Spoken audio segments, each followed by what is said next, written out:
In 1941, Yugoslavia found itself at the center of a chaotic and brutal turning point in the Second World War. What started as a swift and decisive Axis invasion turned into a violent and complex internal struggle between competing visions for the country's future. On one side stood Tito's communist partisans, supported by Britain and later the Soviet Union, fighting for both national liberation and revolutionary change. On the other were Mihailovic's royalist Chetniks, clinging to the monarchy, Serbian nationalism, and the hope of Western intervention. This video explores the bitter civil conflict that tore Yugoslavia apart beneath the surface of its war against the Axis. We'll look at the country's deep social divisions, the brutal policies of occupation, the role of Britain and the Soviet Union, and how the struggle between these rival resistance movements became a battle over the very meaning of the war itself. By the end, you'll understand why Yugoslavia's wartime experience cannot be reduced to a simple story of resistance versus occupation, but instead reveals a more disturbing truth: a civil war fought within the shadow of a global conflict. At first glance, Yugoslavia does not appear to conform to a pattern of parallel wars. In the final stages of combat, Tito's resistance army, supplied by Britain and assisted by the Red Army, took on and defeated the Axis. The appearance belies the reality, however. Before the triumphant conclusion, there was a bitter armed struggle between Tito's partisans and Mihailovic's Chetniks. It was a fight over the very meaning of the Second World War. In conquering Yugoslavia in March 1941, Hitler was entering one of the most backward and oppressed countries in Europe. 80% of its 16 million people were peasants. Land distribution was highly unequal. A mere 7,000 landowners owned twice as much land as a third of the rural population. The country's 1.1 million workers worked the longest hours in Europe, while 500,000 were unemployed.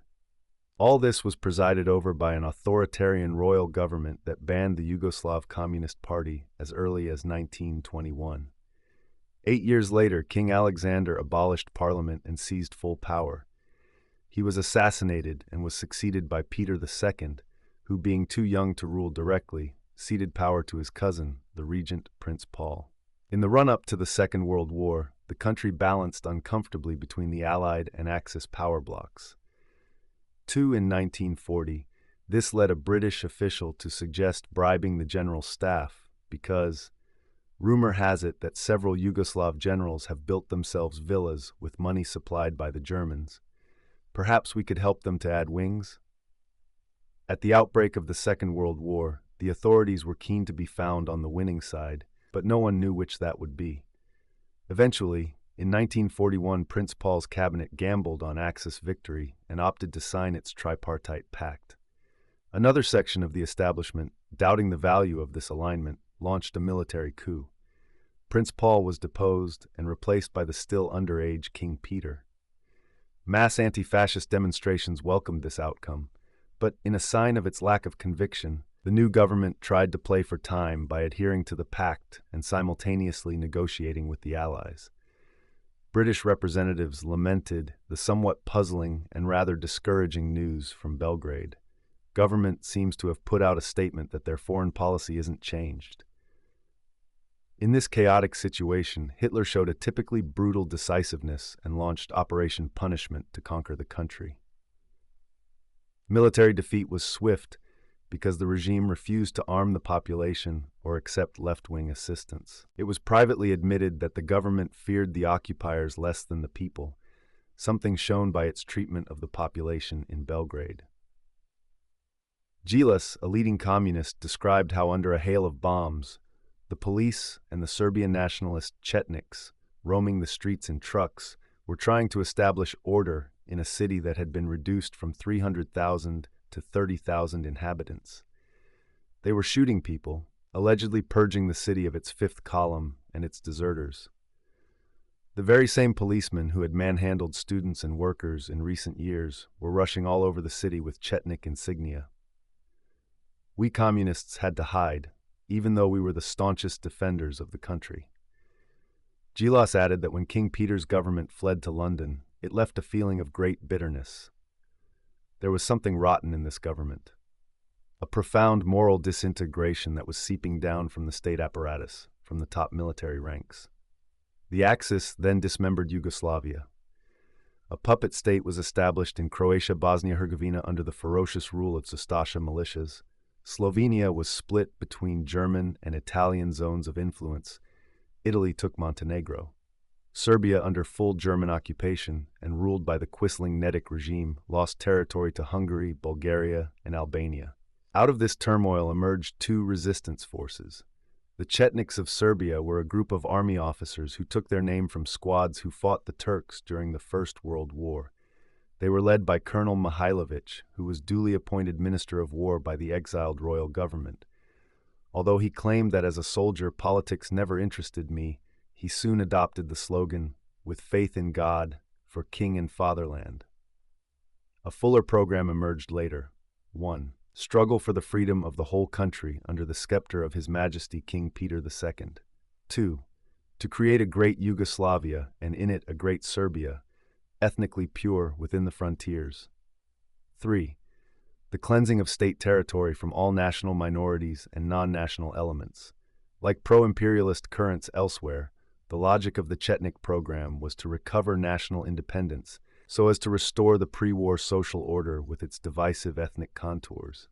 However, military collapse and flight into exile had discredited the old state machine. This both emboldened its domestic opponents and decreased the ability of the Chetniks to suppress them. Mihailović, like King Peter, dared not fight for independence by mobilizing the home population. Without that option, his only hope of success was to wait for the Allies to expel the invaders. Such a policy, which appeared in many countries, has been labeled attentism. In 1941, Mihailović had reason to expect large-scale British aid. With the Hitler-Stalin pact in force, France defeated, and the USA neutral, Britain was isolated and unable to conduct military operations on the continent. So Churchill created the Special Operations Executive to encourage resistance movements which might set Europe ablaze. Reports of Mihailović's activity, which reached Britain in the spring of 1942, were the first news of guerrilla warfare behind Axis lines. This made the Serb a hero of European resistance, and a shining example to the rest. Churchill had an additional motive for helping the Chetniks. When Hitler launched Operation Barbarossa, the invasion of Soviet Russia, Stalin pleaded for a second military front to be established in France, to relieve German pressure on the Eastern Front. The British Prime Minister needed an alibi for refusal. He told Roosevelt, "The paramount task before us is, first to conquer the African shores of the Mediterranean, from which to strike at the underbelly of the Axis in effective strength and in the shortest time." The Balkan area was that underbelly, and it also lay conveniently on Britain's strategic route to India. Tito's partisans were a rival resistance group to the Chetniks. Views of this movement tend to be sharply polarized. For example, one American historian has recently ridiculed their claim to be a coalition of all democratic and progressive parties, and suggested their aim was the imposition of a communist regime on the people of Yugoslavia. At the time, an opposite view of the partisan movement was expressed by Jones, a Canadian major who parachuted into their camp as a liaison officer. It was the unity of the community symbolized in the local committee that was the strength of the Freedom Front movement in Yugoslavia. It was democracy at its best. People in any free community were absolutely free to do as they wished. The partisans were communist-led, so an understanding of the Youth Communist Party is essential. Gilas has described his conversion. It began with a deep dissatisfaction with existing conditions and an irrepressible desire to change life. We began by gossiping and spreading inflated news of insignificant and serious matters alike. The cost of the Queen's evening dress, gold teeth in the mouth of a government minister's dog. Should my country be ruled by such people? Should I live like a slave all my life? At every step one faced misery and luxury, brute force and despair. Despotism only strengthened the feeling of solidarity, a fighting spirit, dedication to the ideals of the working people, and to the efforts to improve their lives. The Youth Communist Party's secret conference of 1940 demonstrated how much its 8,000 members had sacrificed. Pijade, who had recently completed over 14 years in prison and concentration camps, opened proceedings. Of the 101 delegates, 80% had been arrested and 40% had served average sentences of 2 years. War brought no respite. When Belgrade was liberated in October 1944 by a combined Red Army partisan operation, the latter encountered literally not one, member of the party. There were thousands of sympathizers, even wildcat non-party groups, but the party members had been wiped out in camps, in gas extermination trucks, and on execution grounds. At the execution ground in Jajanici night after night, every night in the course of 3.5 years, hundreds of hostages and patriots, mostly communists and the sympathizers, were executed. The communists had a unique attitude to the thorny issue of ethnicity. When Yugoslavia was formed in 1918, the monarch and army command were Serbian, a tradition Mihailović wished to continue. However, as its formal name indicated, the Triune Kingdom of the Serbs, Croats, and Slovenes, Yugoslavia contained many groups, the main ones being Serbs, 39%, and Croats, 24%. One reaction to Serbian dominance was to assert ethnic autonomy, here expressed by the leader of the Croatian Peasant Party. The whole Croat peasant people are equally against your centralism and against militarism, equally for a republic. Tito and his supporters rejected the ethnic exclusiveness of both Serb Chetniks and Croastashi. He himself was the son of a Slovenian mother and Croatian father, and in the most diverse region, Bosnia, the partisan rallying cry was, neither Serbian nor Croatian nor Muslim, but Serbian and Muslim and Croatian. Strengthened by a desire to urgently draw Axis forces away from the Russian front, Tito also opposed the Chetnik strategy of waiting for a British-American landing. The importance of the USSR for communists cannot be underestimated. As Gilas put it, we were not taught the biblical truth that a just life in this world prepares a man for the next. We were taught something far greater, to expect a paradise in this world. That was what people who had been to the Soviet Union and seen the truth in practice told us, and we believed it. Misery and despair were all around us, and the more unbearable life became, the closer we were to the new world. This adulation had a contradictory result.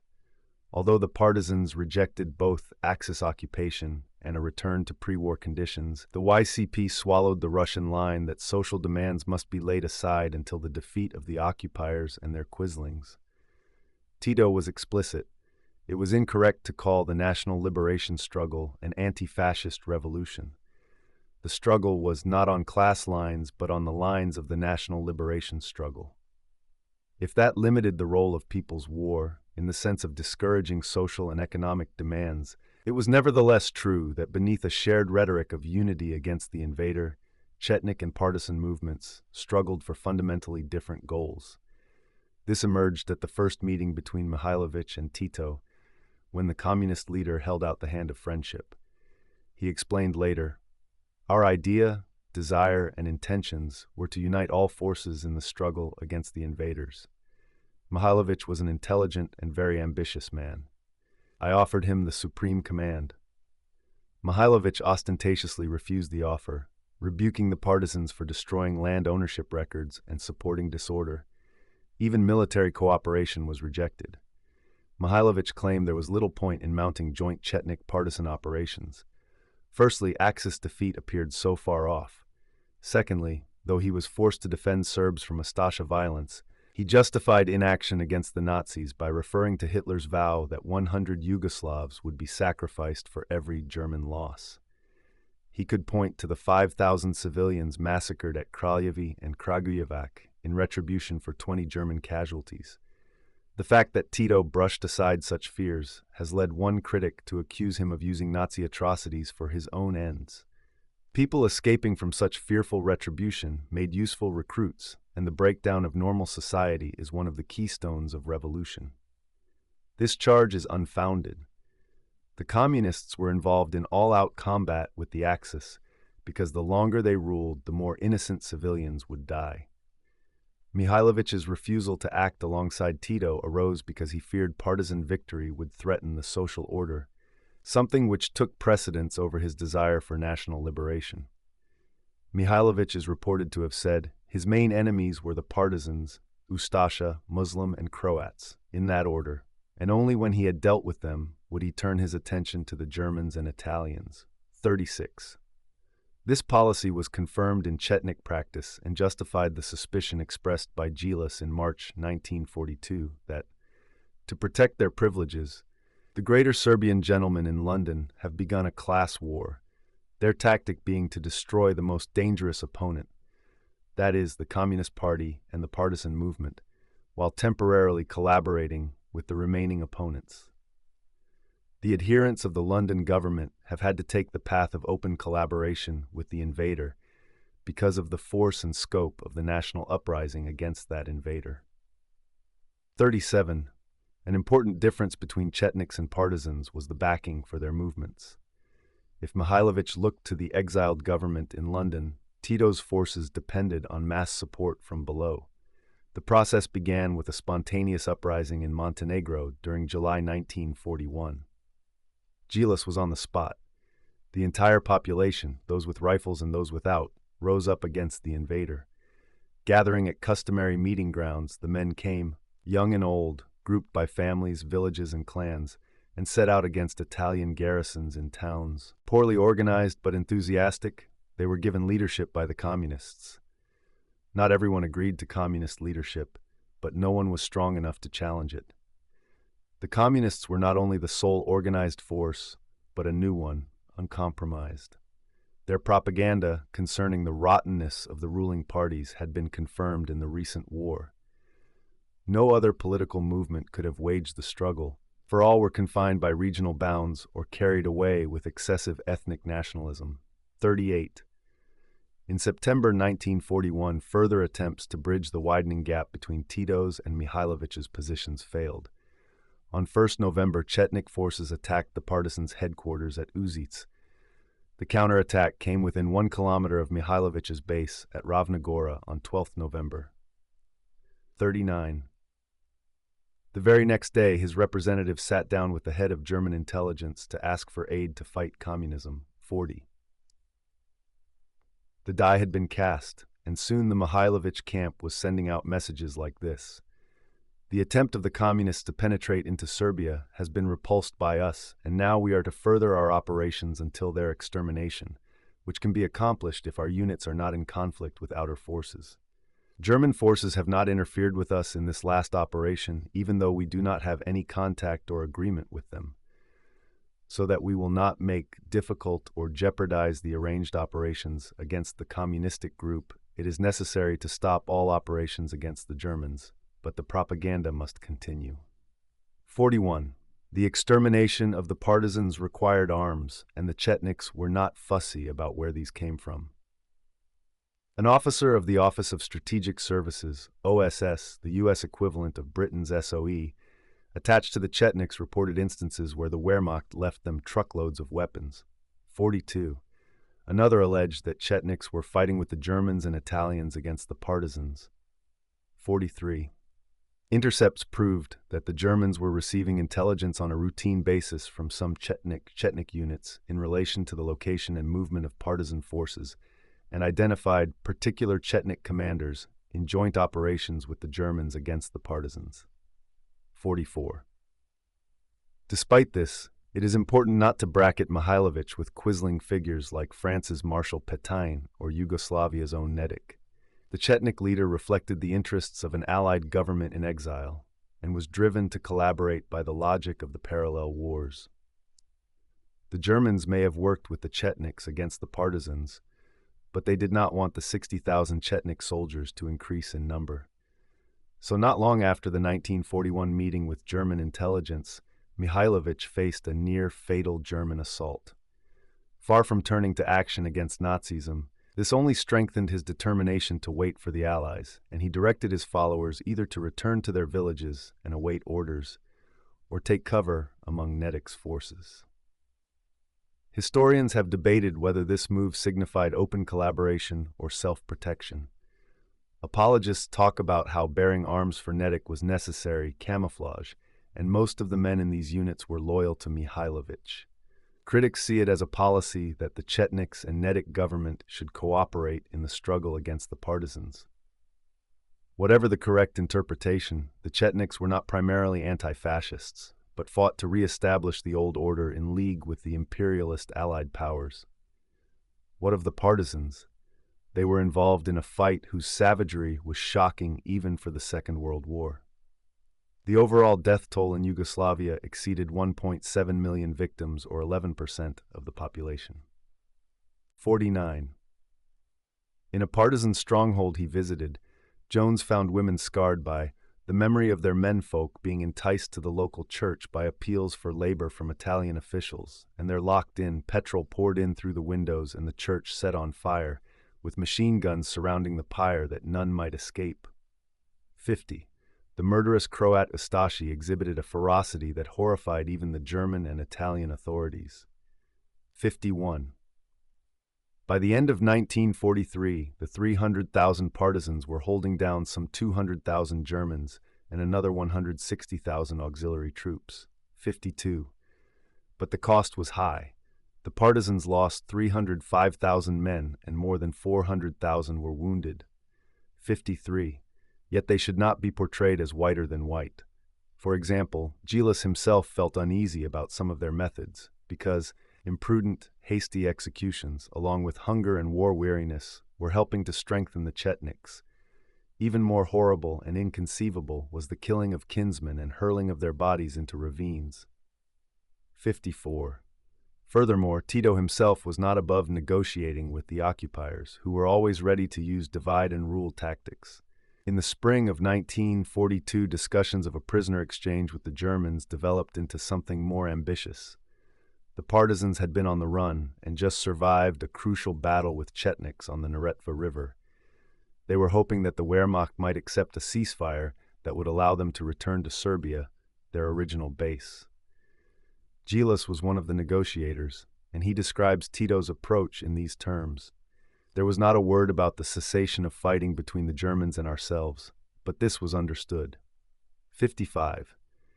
In the end, no truce materialized, and only the prisoner exchange took place because the Germans couldn't permit our stabilization and expansion, and we couldn't permit them to gain strength. 56. Discussing the strengths and weaknesses of the partisans, Basil Davidson, an SOE officer who spent time in Yugoslavia, has argued that, "I am not saying that they were saints, nor even extraordinary people in the general run of events, nor that fearful things were not done. But participation in the companionship of resistance to evil became, of itself and out of its own nature, more than a mere joining of wills. It became the shaper of a new state of mind. It became a mental and moral commitment to the good that opposes evil." 57. In spite of Nazis, Chetniks, Quislings, and Ustashi, the partisans triumphed because they were a genuine liberation movement. Many accounts attest to their popularity. Poverty, backwardness, and the devastation of war were everywhere. But the local peasants were proud to receive their own army, though it meant depriving their children of milk and cornmeal, and their sheep of lambs. The old men and young girls in the local government and organizations, the young men were all in the army, worked hard and competently. Everyone obeyed them without coercion, which kept the community together and carried on the war. 58. As with all resistance movements facing organized state machines, the supply of weapons was crucial, and this depended on Allied recognition. One obstacle was Mihailovich's reputation as the representative of a legitimate government in exile, a status which even Russia accepted. Tito found this infuriating and protested to Moscow. "Incessant fighting has left our partisans exhausted. They have no ammunition left. The whole people curse the Yugoslav government in London, which through Draza Mihailovich is aiding the invader. On all sides the people are asking why the Soviet Union does not send aid." The communist leader objected to the BBC talking about the common fight of partisans and Chetniks against the invader. "That is a horrible lie. Please do all you can to expose this terrible treachery and tell the whole world about it." 59. Gradually, however, the Allies understood the relative contributions made by each resistance movement. In 1943, General Donovan, who led the OSS, concluded the partisans' record stood in favorable contrast to Mihailovich's relative lack of activity and narrow field. 60. That same year, an OSS liaison officer reported the partisan movement was of far greater military and political importance than is commonly realized in the outside world, and their struggle against Axis forces was at times almost beyond the imagination. 61. But this was already old news in London. In the summer of 1942, the British SOE cynically reported, "As we know, any activities in Yugoslavia should really be attributed to the partisans. But for public consumption, we can see no harm in a certain amount of this going to the credit of Mihailovich." 62. During the winter of 1942 and 3, that line was still maintained, even though, as the Foreign Secretary readily admitted, Mihailovich was not fighting our enemies. 63. He should be back to prevent anarchy and communist chaos after the war. 64. An official added that this support must, we feel, be given independently of whether or not he continues to refuse to take a more active part in resisting and attacking Axis forces in Yugoslavia. 65. The central issue of defeating the Nazis only displaced anti-communism when British plans for a Balkan landing matured. This made Mihailovich an increasing liability. He was given a last-ditch opportunity to prove himself and was asked to mount anti-German sabotage operations. The Chetnik leader briefly went through the motions, but soon returned to inaction, using Allied military supplies against the partisans rather than the Axis. At last, the Foreign Office concluded that people's war was preferable to no war at all. The only way we can put ourselves right is to free ourselves at once from our commitments in connection with Mihailovich, for which we cannot possibly find any justification which we could put to the British public. 66. The point was reinforced by a blockbuster report from Churchill's envoy Fitzroy MacLean, a Tory MP. In contrast to the Chetniks, he painted the partisans as a far more considerable military and political force than we had imagined. 67, who had the wholehearted support of the civil population and dominated the greater part of Yugoslavia. 68. So in November 1943, the Allies meeting in Tehran finally announced, "The partisans in Yugoslavia are to be assisted to the greatest possible extent in supplies and materials." 69. That decision had been a long time coming. From this point on, the partisans received increasing military support from Britain. The shifting fortunes were reflected in arms drops. Mihailovich was the sole recipient between 1941 and June 1943, when 23 tons were provided. 70. From July and September 1943, 107 tons were delivered to Mihailovich and 73 tons to Tito. 71. In 1944, only the latter was supplied. A belated attempt was made to salvage the political situation by encouraging an accord between Tito and the Yugoslav king, but despite formal agreements, the royalty was not to be re-established. If the British took their time to break from Mihailovich and back the active resistance, the U.S. prevaricated for even longer, maintaining a mission with him till November 1944. Once again, the determining factor was not which movement fought the Axis most vigorously. When British support tilted towards Tito's communists, the U.S. State Department stuck with the Chetniks, because now both the Russians and the British may have interests in the Balkan and Mediterranean area, which we would prefer not to support. It added later, "We disapprove of any plan for building up Tito forces at the expense of the Serbs, i.e. Chetniks." While British and American policy was influenced by a heavy dose of anti-communism, one would not have expected Russia to show the same hesitation in respect of the partisans. Yet the history of its relations with the Yugoslav CP confirms the two-war thesis also. Stalin had a purely instrumental attitude towards the foreign communist parties. In the late 1930s, he had the émigré Yugoslav leadership in Moscow all but wiped out by purges, and its total dissolution was canvassed. Tito, the sole survivor, found that during the war it was easier because at least during war you know where your enemies are. "When I went to Moscow, I never knew whether I would come back alive." Tito judiciously hailed the victories of the Red Army and set his party tasks such as a greater popularization of the USSR and the building of socialism. But a problem remained. Stalin's calculations were driven not by general political principles but the need for good relations with the Allies, and so he had recognized King Peter's administration the day before the Nazi invasion. For his part, Tito realized that victory depended on popular struggle against both the monarchy, including its Minister of War, Mihailovich, and the fascists. Our struggle would not be so stubborn and so successful if the Yugoslavia peoples did not see in it not only victory over fascism, but also victory over all those who have oppressed and are still trying to oppress the Yugoslav peoples. If it did not have the aim of bringing freedom, equality of rights, and brotherhood to all the peoples of Yugoslavia. Moscow found this approach inconvenient.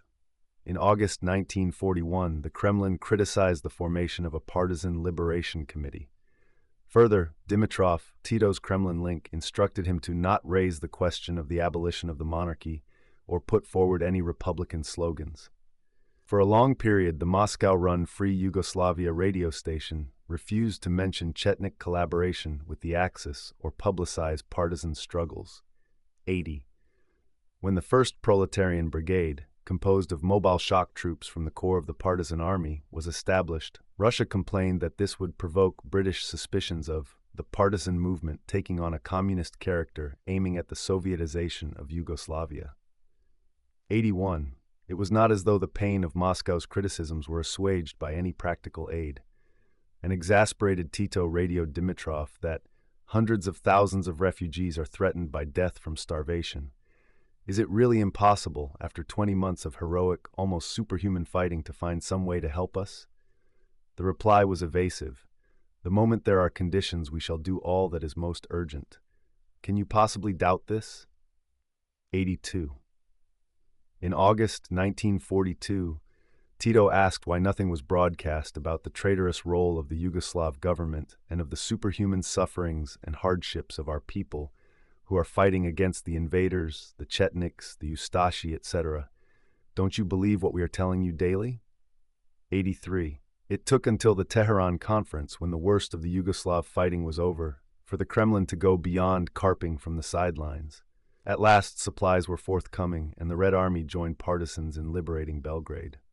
At that moment, the parallel wars temporarily converged, with Britain, the US, and Russia all supporting the partisans' efforts in the final act of liberation. The fact that Tito was not dependent on a single imperialist power, but could balance them off against each other, proved significant in the long run, combined with the success of a massive and dogged people's war that provided the basis for a genuinely independent state after 1945. Yugoslavia was able to steer clear of Cold War entanglements and stay outside of both Western and Russian-dominated blocs. In the 1990s, this balancing act came to an end, and the country was torn apart once again by internal crisis and inter-imperialist rivalry. Although, like Yugoslavia, the Greek resistance successfully challenged German occupation, the result could hardly have been more different. While the Allies were celebrating Tito's triumph, they were bombing Athens to destroy the main resistance movement, EAM, the National Liberation Front, and its military arm, ELAS, the National Popular Liberation Army. This stark contrast originated in the different ways imperialism interacted with people's war. Today, oil makes the Middle East the world's chief battleground.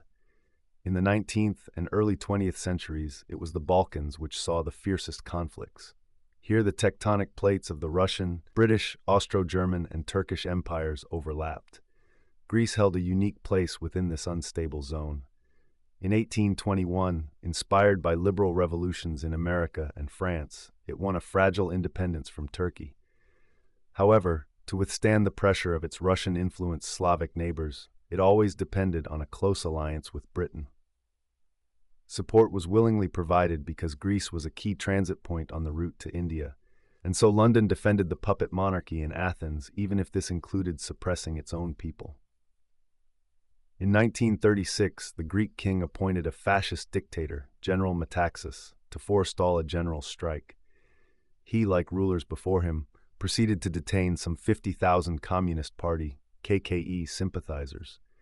The autobiography of one Central Committee member for the interwar period records 15 separate arrests, often accompanied by long jail sentences, beatings, and torture.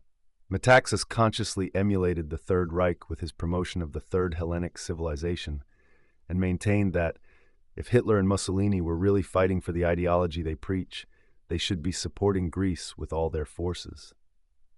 Woodhouse, an articulate liaison officer sent into wartime Greece to promote British interests, considered Metaxas had benevolent and high-minded motives for undertaking supreme power. The dictator died in 1941. Much to Woodhouse's consternation, his 5 years were not enough. Woodhouse must have been relieved when the king declared that all fields of activity, political and military, shall continue in the same spirit as before. The British supported dictatorship because, as another liaison officer explained in 1944, Greeks are a fundamentally hopeless and useless people with no future or prospect of settling down to any form of sensible life within any measurable time. They are not capable of being saved from themselves, nor for themselves worth it. This is also the unanimous opinion of all British liaison officers who have been long in the country. Despite its fascist government, Greece entered the Second World War on the Allied side because Italy invaded what it thought was a target for easy conquest. Here was further evidence that, despite the rhetoric, rulers did not consider the Second World War to be a war between fascists and anti-fascists. Britain's General Wilson was aware of the irony. It was really a paradox in that, in our struggle against totalitarianism, we should be supporting one fascist government against another. However, in the first major setback any fascist army had experienced, Mussolini's forces were repulsed. To prevent further humiliation, Hitler stepped in, whereupon the Greek monarchy fled to Cairo under British protection. The Nazi occupation of Greece produced suffering comparable to Russia, Poland, and Yugoslavia. It cost the lives of 8% of the population, 550,000 people, and 34% of national wealth. 402,000 houses and 1,770 villages were destroyed, leaving 1.2 million homeless. Furthermore, 56% of roads, 65% of private cars, 60% of trucks, and 80% of buses were put out of action. One particularly harrowing episode was the famine of 1941 and 1942 that claimed some 250,000 victims and struck Athens particularly hard. An EAM spokesperson, Dimitros Glinos, described how many have been turned into skeletons. Suddenly they have all aged, and black worry and mortal agony is etched in their eyes. The gap between their income and the most necessary expenditure has become fearful. And entire wage is not enough to buy food. The Greek ruling class was divided in its response to foreign occupation. There were open collaborationists like the quisling prime ministers Soulakoglu and Rallis. More cautious members of the ruling class acted to reinsure themselves by discreetly financing every possible winner. The king and his ministers turned to attentism. Glinos wrote that the kindest interpretation that could be placed on the stand of these leaders is passive fatalism and biding one's time. Let us wait for others to liberate us. For above all, they fear the people itself. They fear its awakening. They fear its active participation. They fear perhaps, as the people takes its liberties in its hands, that they will no longer be the leaders of its future political life, for they are used up to now to ruling from above. Unlike their leaders, the ordinary people of Greece could not enjoy the luxury of passive contemplation, and resistance movements emerged. The largest was EAM-ELS. It found even less sympathy from the British than had Tito, who was eventually allowed to establish an independent republic despite being less compliant than EAM-ELS. This discrepancy is at first sight perplexing. Tito, an acknowledged CP leader, never accepted British orders. ELS's leadership, on the other hand, comprised 3 people, of whom only one, the EAM representative, was closely tied to the KKE. The others were Stefanos Seraphis, initially a non-communist army officer, and Aris Velouchiotis, a capitan.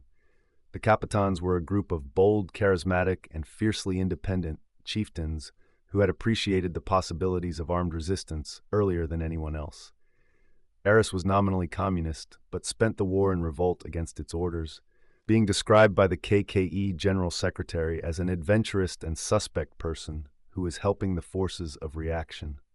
Furthermore, unlike Yugoslavia's partisans, ELS signed an agreement putting itself under the orders of the Greek government and the Supreme Allied Commander. Britain accused ELS of brutality, as exemplified by Aris, who has been described as a sadistically violent man who executed people for stealing chickens, cattle thieving, seduction, and rape. In mitigation, however, one British liaison officer recognized that Aris's tactics instilled martial discipline and were his effective way of putting life into the growing movement of resistance against the enemy. People's War inevitably had its share of excesses and cruelty, though these paled against the inhumanity of the imperialists at Auschwitz or Hiroshima. Woodhouse voiced another objection to ELAS. He stated the chief aim of ELAS was to destroy rival resistance movements in a bid to monopolize post-war power. Stalinist methods were indeed ingrained, and ELAS did compel smaller resistance groups like ECA, National and Social Liberation, to merge with it or disband. Yet this criticism should not be taken too far. In relation to its largest rival, EDES, ELAS proposed unity by offering its leader the post of Joint Commander-in-Chief. He refused. Ignoring this fact, Woodhouse concluded that for ELAS, fighting the Germans was a secondary, though not a negligible, consideration. The truth was rather different. British antagonism to ELAS did not arise because it was ineffective against the Germans, but because ELAS was part of a much bigger enterprise. It was just the military wing of EAM, a broad-based political movement established in October 1941. This took resistance right into the heart of society. Gleanos reported its fight is daily and embraces all levels of existence. It takes place in the people's market, in the soup kitchen, in the factory, on the roads, and in the fields, in every kind of work. By the end of the war, EAM claimed up to 2 million members and the support of about 70% of the 7 million population. As we have seen, opponents accused EAM-ELAS of being no more than a KKE front. Though less directly tied to communism than the Yugoslav partisans, EAM-ELAS was certainly associated with the KKE. That party began the war with just 5,000 members, but possessing a national organization, knowledge of operating illegally, and above all a belief in mass struggle, the party's membership rose to 350,000 by 1945. However, to suggest the KKE simply manipulated the population for its own ends was unfair. Comprising just a fraction of EAM's total membership, the party could only lead it if the masses freely accepted the party's policies. Furthermore, EAM included several other parties, such as the Union of Popular Democracy and Greek Socialist Party. Though the KKE was the largest component at EAM's foundation in September 1941, by 1944 the Agrarian Party had overtaken it. Finally, the EAM was, as one writer puts it, an umbrella organization for a vast network of other bodies in each village, town, and orchard, it seemed. Collectively, this made up a resistance state which operated right under the noses of the Nazis. One entity was the Workers' National Liberation Front, IM. Woodhouse, by no means a sympathizer, writes that wherever there was a working population, EEAM inspired it against the occupying authorities. The most dramatic example of this came when Germany attempted to conscript labor for the Reich. Udis's account captures the spirit of the moment. The Athenian Sea was flowing into the center of the city from all directions. 200,000 men, a quarter of the population of Athens, marching empty-handed through a hail of bullets.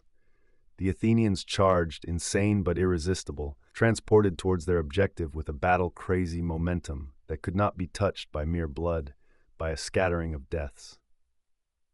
As a result of the demonstration, Greece became the place where Nazi conscription of slave labor suffered its most comprehensive defeat. EAM took up other issues of immediate concern that connected with resistance to occupation. According to an eyewitness, the first goal EAM had set was to fight for life, against hunger. The first song that was heard was "For Life and Freedom, Bread for Our People." Another feature which might, by comparison, seem a surprising distraction in the middle of a world conflagration was the transformation of gender relations. Before the Second World War, women were regarded as virtual slaves. Their lives were strictly regulated, with honor killings not unknown, and in the countryside 3/4 were illiterate. One participant, commenting in the 1990s, recalled that thanks to the resistance, we women were, socially, in a better position, at a higher level than now.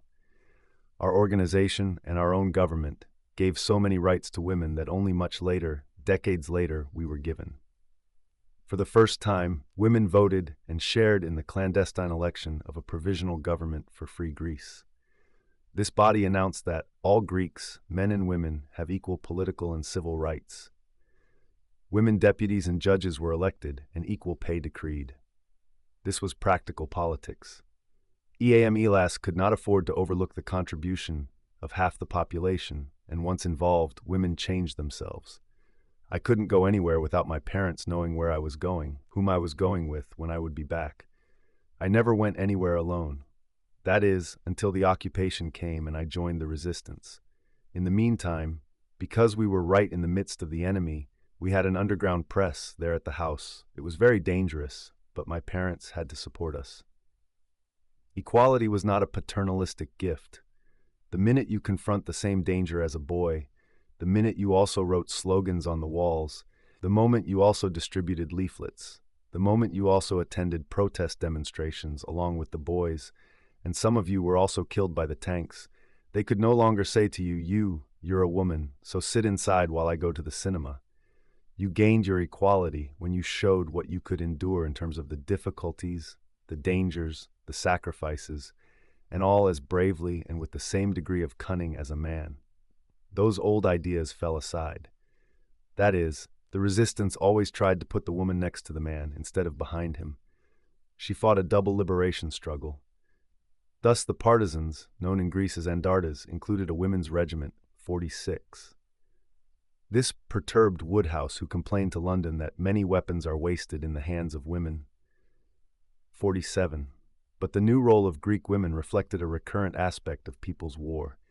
It was also seen in Yugoslavia, as elsewhere, because the fight was not only against Nazism, but also for a different world. The Greek resistance generated mass activism in other arenas too. Areas under EAM control organized self-government on a grand scale. Villagers elected municipal councillors and judges in mass assemblies. A very popular move was to have courts dispense with expensive lawyers. Both sides presented their own case, and natural justice prevailed. 48. In the public administration of Free Greece, Demotic, literally the language used by ordinary people, replaced the formal Greek of the educated elite, katharavousa. One of the most spectacular achievements was a general election involving 1 million voters, 49 conducted under the noses of the Nazi occupiers. Mazur warns against idealizing this event since voting procedures bore little relation to peacetime practice. 50 polling stations and ballot boxes were impossible, so votes were collected door to door. But the ballot was remarkable nonetheless. It created the Political Committee of National Liberation, PEA, which, unlike pre-war official parliaments, was a representative cross-section of society. Its 250 delegates included 2 bishops and 2 priests, 22 laborers, 23 farmers, 10 journalists, 10 scientists, 9 school teachers, and so on, 51. The resistance struggle was costly in terms of food and taxes. So there is no reason to doubt one writer's claim that, under the thumb of Andartas, it must have seemed to many that one form of state had replaced another in the struggle for control of food supply, and you do not argue when you are faced with men with guns. 52. Yet even Woodhouse admitted, the success of the rebel movement is bound up with the support of the villages. If the villages were disloyal to the movement, it could not have made a successful start. 53. The benefits were reciprocal. EAM reforms encouraged villagers to furnish ELAS, the military wing, with the wherewithal to exist, and this sustained the defensive shield that enabled EAM reforms to be implemented. In a much-quoted passage, Woodhouse later wrote in grudging admiration that the initiative of EAM-ELAS justified their predominance, though not their tyranny. Having acquired control of almost the whole country except the principal communications used by the Germans, they had given it things that it had never known before. Communications in the mountains, by wireless, courier, and telephone, have never been so good before or since. The benefits of civilization and culture trickled into the mountains for the first time. Schools, local government, law courts, and public utilities, which the war had ended, worked again. All the virtues and vices of such an experiment could be seen. For when the people whom no one has ever helped started helping themselves, their methods are vigorous and not always nice. The words liberation and popular democracy filled the air with their peculiar connotations. If EAM represented political struggle, the work of ELAS embodied the military side of People's War. A German report on the political situation in Greece in July 1943 described ELAS as the main bearer of the entire resistance movement against the Axis powers and represents the greatest danger to the occupying forces. Woodhouse agreed. Between October 1943 and August 1944, apart from purely punitive reprisals, 9 operations serious enough to warrant code names were launched by Germany, all in northern Greece. Except for the last case, in August 1944, all these operations were mainly directed against ELAS, because the Communists ignored the instruction of Britain's General Headquarters Middle East to refrain from offensive operations. ELAS suffered 4/5 of all the casualties inflicted by the Axis. The Nazis themselves counted 19,000 dead and had to commit about 10% of all their anti-resistance forces to ELAS alone. This was all the more impressive in that ELAS received little aid.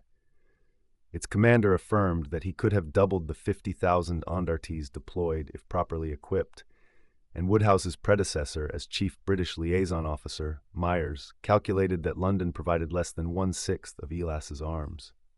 He wrote that despite getting virtually no war supplies, ELAS liberated 4/5 of the Greek mainland. London hoped that in EAS, the Greek National Republican League, they could find an alternative resistance movement to help with its war. Unlike ELAS, EDS eschewed social radicalism and mass mobilization and claimed to focus exclusively on the military struggle. Thus, it evaded the key question of the monarchy and its fascist past. According to EDS's political advisor, attempts to formulate a program were always met with stubborn opposition. Nothing was heard but the slogan, "Faith in the leader." All for the leader, all from the leader. 62. That leader was Napoleon Zervas, who, according to Britain's military mission, needed persuasion to take to the field. After 24,000 gold sovereigns proved insufficient, 63 tactics, little short of blackmail, had to be employed to make him fight. 64.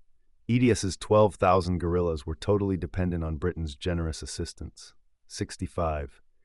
When ELAS complained about inequality of treatment, one British officer replied, "It's only natural that we should reinforce Zervas as he is our servant." 66. Although EDS did mount some serious anti-German operations, 67, like the Chetniks of Yugoslavia, it was willing to collaborate with the occupier. One letter to the Wehrmacht read, "We are not fighting you Germans, we are fighting the communists. We are ourselves true fascists." 68. And Woodhouse found EDS harbored downright collaborators in Athens. 69. So unsurprisingly, EDS made little headway against the Germans. By the time ELAS drove them from Greece, EDS held only a tiny strip 35 miles long and 25 miles wide, a Greek San Marino. 70. Despite EDS's allied backers, it took just a fortnight for ELAS to rout Zervas's force in a short civil war. His troops finally retreated to Corfu on board British ships. 71. The difference in the treatment meted out by London to Tito's partisans and ELAS arose from the calculations that produced the percentages agreement 72 between Stalin and Churchill. This assigned respective British-Russian influence as 50-50 in Yugoslavia, but 90-10 in Greece. So its very strength as a resistance movement made London determined to crush ELAS. It was too effective. The strategy unfolded in 2 phases. At first, ELAS and EDS were treated on a relatively equal footing. A spectacular operation to blow up the Gorgopotamos rail viaduct in November 1942 was carried out by 4 British agents, 45 EDS and 115 ELAS Andards. They cut the supply line to Rommel for 6 weeks, depriving him of crucial deliveries during the Battle of El Alamein. 73. The greatest level of cooperation came in the summer of 1943 during Operation Animals, a resistance offensive which fooled the Nazis into expecting Allied landings in Greece rather than Sicily. However, the British attitude was governed by a cynical calculation, so well described by Brigadier Barker Benfield that it is worth quoting at length. Our long-term policy towards Greece is to retain her as a British sphere of influence, and that a Russian-dominated Greece would not be in accordance with British strategy in the Eastern Mediterranean. Our present political and military policies are at first sight contradictory. The former, by propaganda and public speeches, is designed to indicate our disapproval of EAM. Therefore, should EAM reach power, we can expect them to be anti-British. Military considerations, however, demand that we should give maximum support to ELAS, who are the only resistance organization in a position seriously to support our attempts to harass the enemy. Thus, our military policy is bolstering up EAM. Although these two policies appear to be diametrically opposed, this is not the case, as it is solely a question of timing. Our immediate policy should be the purely military one, of giving support to the guerrilla organizations to enable them to assist in liberating their country and ensuring that Greece continues as a British sphere of influence. This should give way to the political policy of no support to EAM as soon as liberation is achieved. The changeover from one to the other is certain to cause opposition from ELAS, and can only be carried out successfully if British troops are sent to Greece at the appropriate time.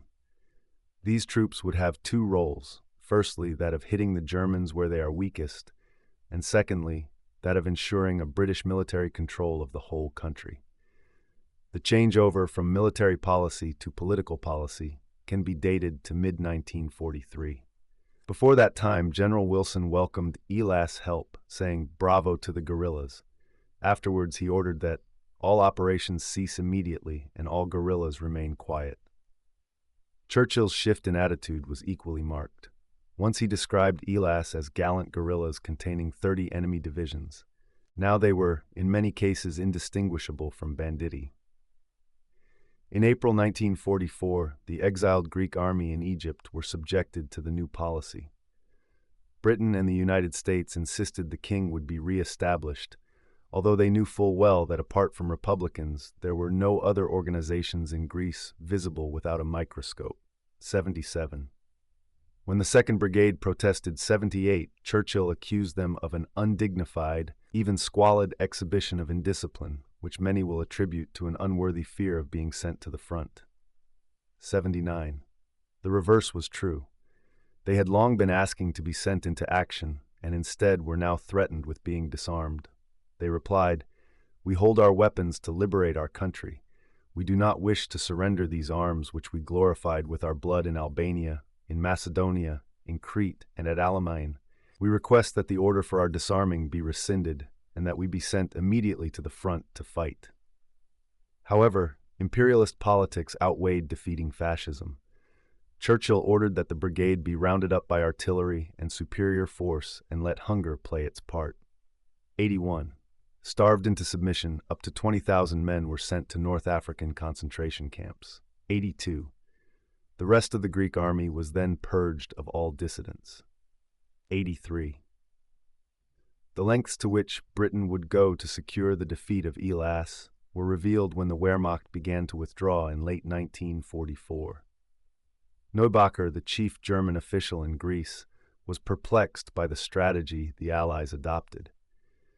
They have hitherto allowed our forces to be moved from the islands to the mainland with almost no opposition by sea or in the air, but they mobilized the Red Bands against our escape routes on the mainland. By this, they apparently intend to keep German forces on the Greek mainland until the moment when their own operation is possible, and in this way they hope to prevent a general revolution. 84. The commander of Germany's Army Group F reported repeated offers of negotiations concerning the evacuation of Greece. 85. In what Mazower calls one of the most extraordinary and potentially explosive episodes of the whole war, 86, an Allied officer, with the full knowledge of SOE Cairo, met the head of the German secret field police to canvass possible joint action, though nothing came of this. German reports were confirmed by statements from British officials. It would be very awkward if the Germans in Greece were anxious to surrender immediately, since we do not want them to collapse until we ourselves are ready to send in British troops to Greece. Otherwise, there will be a hiatus of which EAM will take full advantage. 87. Ultimately, this delicate plan almost broke down because the Germans beat an ignominious retreat. ELAS controlled large areas by September 1944, while the British reached Athens only on the 14th of October. That the British nevertheless attained their goal is very revealing of the politics of EAM-ELAS and the KKE. Like many wartime movements, they had mobilized vast numbers to fight, not only against occupation, but for a different post-war world. Why, having succeeded with the former, did the leadership fail to implement the latter? The answer lay in Moscow, where foreign policy was shaped by its Anglo-American alliance, and local communist parties knew it. The KKE's leader, Zacharadis, saw Greece as between two poles, the European Balkans with the Soviet Union at its center, and the Middle East with its center in Britain. A correct policy would be to tie together these two poles.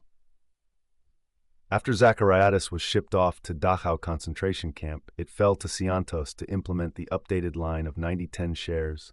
Greece belongs to a region of Europe where the British assume all responsibilities.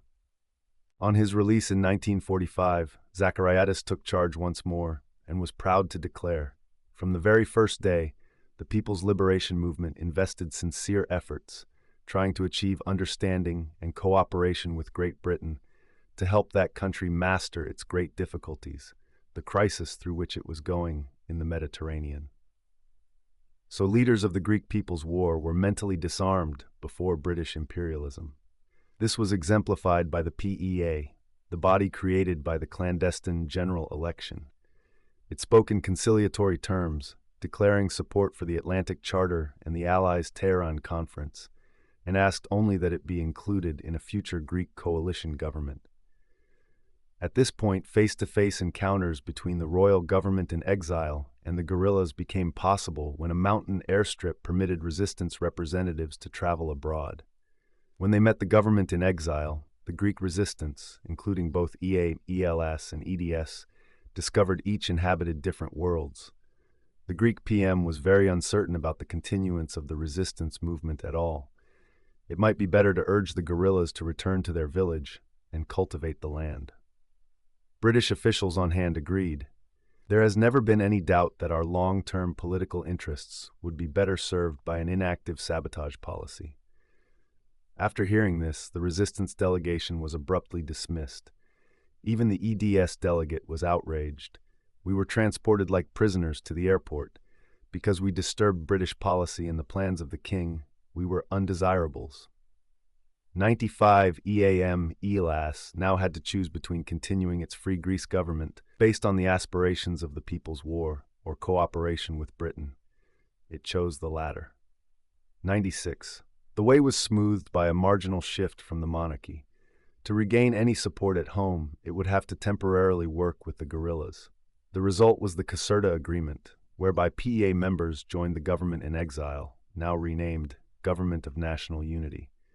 In return, the resistance had to agree that all guerrilla forces operating in Greece place themselves under the orders of the Greek Government of National Unity, which in turn places these forces under the orders of Britain's General Scobie, who has been nominated by the Supreme Allied Commander as General Officer commanding forces in Greece.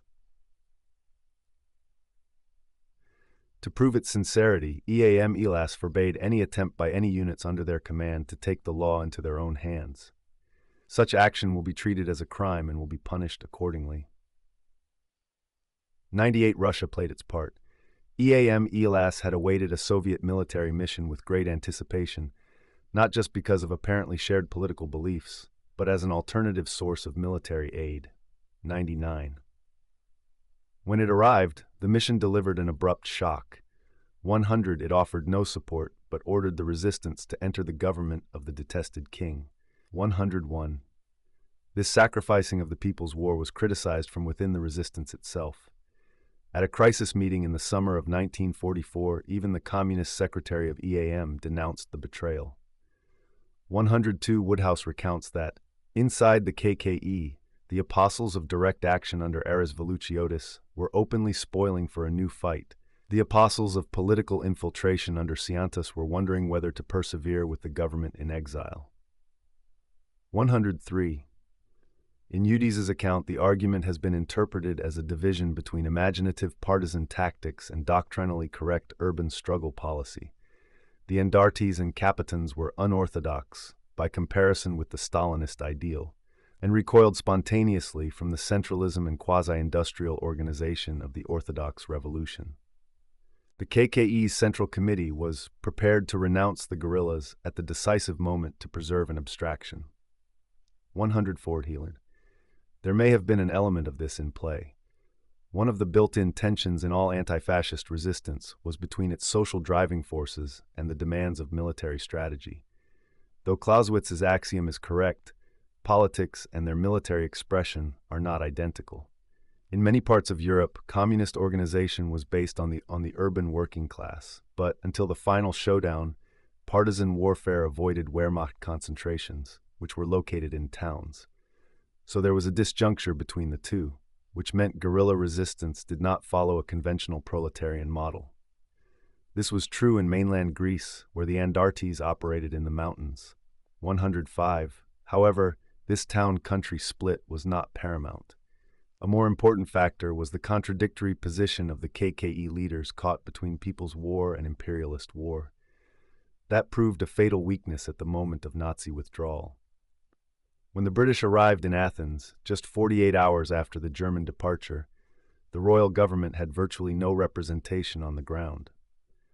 Apart from a tiny enclave controlled by EDS in disputed border areas, the rest of Greece was in the hands of EAM, Elas, who occupied the towns, the villages, and the provinces. 106. The Nazi collapse had been rather too sudden for the Allies. Nevertheless, they had meticulously planned for this moment. As early as May 1944, Churchill was organizing the dispatch of thousands of British troops, ostensibly to restore law and order. 107. George Papandreou, the Greek Prime Minister, wished to participate in this enterprise. He wrote to Churchill that he was seriously disturbed by the success of EAM Elas. Only the immediate appearance of impressive British forces in Greece and up to the Turkish frontier will suffice to alter the situation. 108. This telegram was sent just 3 weeks after the formation of the Government of National Unity, with EAM members included as ministers. However, such was their contempt for all Greeks that the British decided to carry off the coup alone. Churchill's view was that it is most desirable to strike out of the blue without any apparent preliminary crisis. It is the best way to forestall the EAM. The Greek government know nothing of this plan and should on no account be told anything. Though Churchill threw up a smokescreen of democratic rhetoric to justify Operation Manna, General Alan Brooke was clear that the role of Allied forces was to ensure the setting up of a government which we consider the most suitable, but there was no guarantee that the Greek people would be of the same opinion. This was not a simple policing operation as claimed, but classic imperialism. The British wanted to physically dominate a foreign land. The Allied commanders would have liked to emulate Nazi methods, but feared opposition from their own soldiers. As one put it, we could go quicker if we stormed our way through the streets with tanks and Rotterdamed the whole quarters by air bombardment, as the Germans and Russians in a similar position would probably do. But, apart from other disadvantages of such a policy, the troops would refuse to do it. Nevertheless, Churchill told General Scobie, "Do not hesitate to fire at any armed male in Athens who assails the British authority or Greek authority. Act as if you were in a conquered city where a local rebellion is in progress." Even the Greek Prime Minister was appalled and threatened to quit. Churchill told his ambassador in Athens, "Force Papandreou to stand on his duty. Should he resign, he should be locked up till he comes to his senses." To consolidate their hold, the British forces and their Greek assistants employed the security battalions. One reason that Elas agreed to disarm was this clause of the Caserta Agreement. The security battalions are considered as instruments of the enemy and will be treated as enemy formations. It was not honored. These repressive forces came straight out of the era of Nazi occupation. Recruited by the previous Quisling government, they had been equipped and commanded by Germans. The battalion pledge of allegiance ran, "I swear by God this sacred oath that I will obey absolutely the orders of the Supreme Commander of the German Army, Adolf Hitler." Churchill's private view of these militias was extraordinary. It seems to me that the collaborators in Greece in many cases did the best they could to shelter the Greek population from German oppression. 117. In public, he was no less forthcoming, telling Parliament the security battalions came into existence to protect the Greek villagers from the depredations of some of those who, under the guise of being saviors of their country, were living upon the inhabitants and doing very little fighting against the Germans. 118. In other words, he preferred collaborators to anti-fascists and Nazis' auxiliaries to the people's resistance. Other reactionary forces used included what remained of the Greek army after its purge, the far-right Sacred Company and Mountain Brigades. 119. While these forces ran rampage, Elas was ordered to dissolve as a private militia that just happened to have the support of 70% of the population. The head of EAM pleaded, "The British must give the Greeks at least the impression that they are a free people." 120. But the KKE understood that the new government was deploying fascists, disguised fascists, or supporters of the Metaxas dictatorship. 121.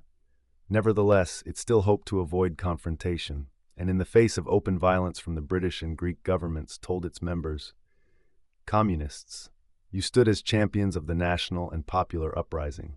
Stand now as patriots, united in the struggle for the completion of the liberation of Greece, along with the Elas and our allies under our united government." 122. Operation Manna was fully unleashed when a mass demonstration protested at the violation of the terms regarding new security forces. At least 10 people were shot dead by police, the victims including unarmed children. 123. In the uproar, the British Army indeed acted as if in a conquered city where a local rebellion is in progress. During the first 24 hours, it fired 2,500 shells into residential areas of Athens, causing 13,700 casualties. 124. Scobie dropped the following leaflet. All civilians are informed that as from 9 a.m. tomorrow, all rebel guns firing, whether in the town or in the environs, will be hit with all the arms at my disposal. That is to say, with land artillery, naval guns, aeroplanes, rockets, and bombs. This attack will continue until the guns are destroyed. For their personal security, all civilians in the areas concerned must immediately evacuate to a distance of 500 meters, 545 yards, from the position of any rebel guns. No further warning will be given. 125. By the time the December events were over, Scobie had been as good as his word. There were 50,000 Greek dead and 2,000 British casualties. 126. Incredibly, Churchill claimed, "Our troops are acting to prevent bloodshed." 127. The clash between the two wars was so stark that it caused an outcry in Britain. One MP pointed out that British soldiers and Greek patriots lay dead side by side, each with an Allied bullet in his heart, because British policy seemed inclined to support many of the worn-out regimes in Europe as against the popular forces which had emerged. Another suggested the government backed reactionary and often even quisling elements to delay recognition of the genuine democratic movements in Europe. 128. Even the Times found it inconceivable that the British liberation armies should be asked to coerce or conquer a section of a liberated and allied people which, only a few weeks ago, was engaged in active and gallant resistance to the Germans. Repression in Athens came at the expense of the war against Germany, because its forces were, at that very moment, making a daring breakthrough in the Ardennes during the Battle of the Bulge. 129. While the Gorgopotamus raid had assisted British efforts in North Africa, the attack on Athens drew numerous troops from Italy and hampered the Allied offensive there. 130. The Americans later adopted the role of imperial arbiter in Greece, but at the time they were horrified. In Athens, Ambassador McVeigh accused Churchill of handling this fanatically freedom-loving country, which has never yet taken dictation quietly, as if it were composed of natives under the British Raj. He also understood that behind the conflict stood those with possessions on the one hand, and those without possessions but hungry, homeless, and armed on the other. 131. The battle for Athens was not as straightforward as Churchill had hoped. On 21st December, the Times reported RAF headquarters overrun after an all-night battle by a force which, it was officially announced today, included fully armed women, boys and girls. 132, according to Woodhouse, Elas at one time held almost the whole of Greece but for a few square miles of Athens. 133, at home a beleaguered Churchill lamented, "There is no case in my experience where a British government has been so maligned and its motives so traduced in our own country by important organs of the press or among our own people." 134. Facing a vote of confidence in Parliament, he turned rhetorically to Stalin, his one remaining significant source of support, by suggesting that Britain was locked in a struggle to prevent a hideous massacre in the center of Athens, in which all forms of government would have been swept away and naked, triumphant Trotskyism installed. 135. Eventually Churchill had to fly to Greece himself to sort out the mess. Still, EAM did not press home its military advantage. A Guy Fawkes-style plot to blow up his hotel was therefore abandoned, and Elas battalions gave up their weapons. 136. EAM's Central Committee sent this groveling message to the British PM. "Your Excellency, the Greek people experienced on the happy occasion of your coming to Athens a feeling of deepest relief. The Greek people has never ceased for a moment to look with unshaken faith and deep regard on our great allies and, in particular, Great Britain." 137. Unlike Yugoslavia, in Greece the issue of the two wars was settled decisively in favor of imperialism. It is true that the British postponed the return of the king for a time, and under the Varkiza Agreement of 12 February 1945 promised a regime of free expression, an amnesty for political crimes, a purge of collaborators, plus a plebiscite and elections to be conducted in complete freedom. But in return, the armed forces of resistance shall be demobilized, and in particular Elas, both regular and reserve. 138. Elas carried out its pledge, surrendering more guns than the agreement had stipulated. 139. The other side failed to reciprocate. In the year following Varkiza, a right-wing reign of terror murdered 1,289, wounded 6,671, arrested 84,931, and tortured 31,632 Greeks. 140 promises of a free election became a hollow joke. A delegation of British MPs reported that, "Throughout our visit we found that, with the exception of the extreme right wing, everybody said that the election was carried through by means of forgery, perjury, terrorism, assassination, and every possible form of corrupt practice. The giving of official positions in the state, gendarmerie, and police to notorious collaborators with the enemy means no such thing as a fair election or fair plebiscite is a possibility." 141. Women who had glimpsed liberation in the ranks of EAM Elas now faced rape, torture, and death. Between 1948 and 1950, for example, 17 were executed for subversion, the youngest being 16 years old. 142 others were in jail right up until the 1960s. Their persecutors, now working with United States counterinsurgency forces, had flourished under the British and previously under the Axis. A United States senator described what they were doing. "We had to back not the good guys, but the bad guys in Greece, to put it simply in the vernacular. We did not back the people." 143. On the ground, a resistance woman confirmed this. "After the liberation, we, who had fought the occupation, we were the bad guys, and those who had collaborated with the Nazis, they were now the good ones. The government rewarded them and punished us." 144. The Civil War eventually cost 158,000 Greek lives, 145, but it meant that in 1947 a United States paper could report, "Churchill's victory is complete and neatly underwritten by hundreds of millions of American dollars. It could only be slightly more complete if Hitler himself had engineered it." 146. What happened in Greece was not a difference of opinion within a single world conflict.